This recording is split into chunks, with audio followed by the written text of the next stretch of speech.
Well, the old plastics are off, boys. The new ones are on, and she's looking spicy. That's right, boys. We got new graphics and plastics. They're already on the bike right over there in front of me, but you guys are gonna have to wait because I got a little montage for you guys. Also, when I was putting them back on, long story short, I had to use some super glue. Spilled some on my hand. It dried. Now my hand's kind of numb, so if you guys know anything about how to get super glue off your hands, hit me up. But that's besides the point. Let's get right into the time lapse.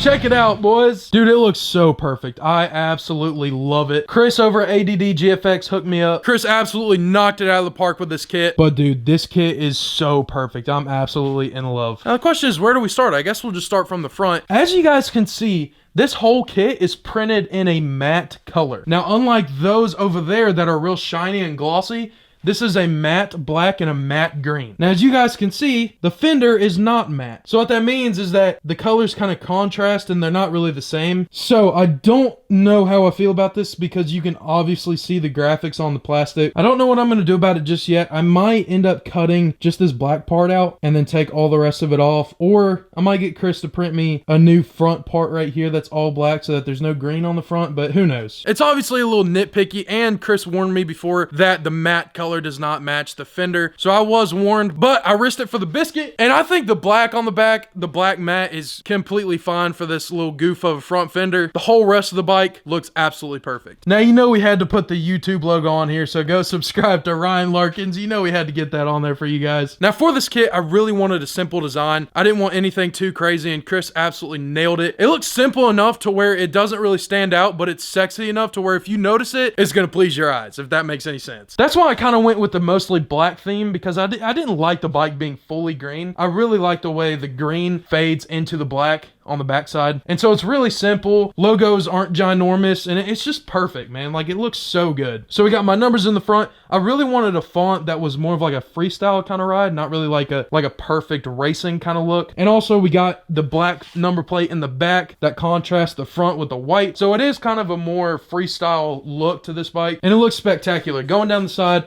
ADD GFX, my logo right there, KX. Buttery films on the side, you know we got a sport buttery. And then a little monster sticker right there. Going down, it fades into black. We got Amsoil, Turbis, Verb Moto. Just some logos on the side. My number, ADD again, ADD here as well. We got my logo and YouTube right here as well. And then the kit really fades into the stock seat cover really well. Like, it's so perfect. I don't need to get a seat cover. And it looks so good with the Pro Circuit as well. I think the Pro Circuit honestly looks better with this kit than the other kit I had. So I am so happy that this kit is done on the bike, because it's been in the works for a couple months now. I gave Chris plenty of time to work on it. He did an amazing job. It was well worth the wait. And the matte, dude, I cannot get over the matte black. Like, it's so amazing. On video, it doesn't really look matte because of the way the light comes through the camera, but in person, it's obviously a matte black and a matte green. Perfect. Like, I can't get over how perfect this is, and this is exactly what I was wanting. So, with that, boys, the build of the KX is pretty much done. I told you guys when I got this bike, however many months ago, that I wanted to do a few things to it to make it mine, and then leave it and ride it, and that's what I did. We got the suspension done first, we got the Pro Circuit in the back, and then we got the graphics done, and this bike, I'm so happy with this bike right now. Now, there was a few other small things I wanted to do, like radiator braces and then like foot pegs, but I wanted to get those three main things done first, and then go from there, and that's what I did. So, with that being said, the KX is pretty much done, guys. Like I said, small few things here and there that I want to do, but for the most part, it's done. Now it's time to go ride and enjoy this thing.